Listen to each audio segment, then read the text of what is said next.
Hey there, YouTubers. Do you eat GMOs, genetically modified organisms? I mean, that GMO, it just sounds gross, doesn't it? Well, my friends, I hate to tell you that I think the majority of us are eating GMOs based on this story. Check it On out. a recent sunny morning at the Big Y grocery here, Cynthia LaPierre parked her cart in the cereal aisle. With a glance over her shoulder and a quick check of the ingredients, she plastered several boxes with hand-designed stickers from a roll in her purse. Warning, they read, many contain GMO, genetically modified organisms. For more than a decade, almost all processed foods in the United States, cereals, snack foods, salad dressings, have contained ingredients from plants whose DNA was manipulated in a laboratory.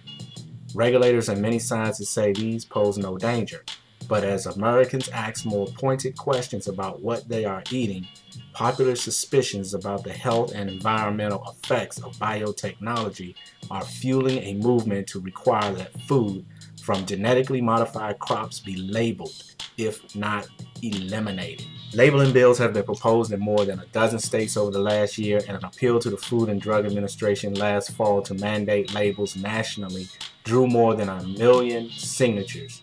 There is an iPhone app, Shop No GMO. The most closely watched labeling effort is a proposed ballot initiative in California that cleared a crucial hurdle this month, setting the stage for a probable November vote that could influence not just food packaging, but the future of American agriculture. Tens of millions of dollars are expected to be spent on the election showdown. It pits consumer groups and the organic food industry, both of which support mandatory labeling, against more conventional farmers, agricultural biotechnology companies like Monsanto, and many of the nation's best-known food brands like Kellogg's and Kraft.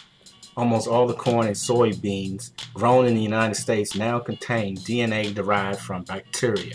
The foreign gene makes the soybeans resistant to an herbicide used in weed control and causes the corn to produce its own insecticide. The current push for labeling in this country stems in part from a broadening of the genetically modified menu to include herbicide-resistant alfalfa and the possible approval this year of a fast-growing salmon, which would be the first genetically engineered animal in the food supply. So far, the FDA has said only that it is studying the labeling petition. None of the state-level labeling bills proposed over the last year have passed.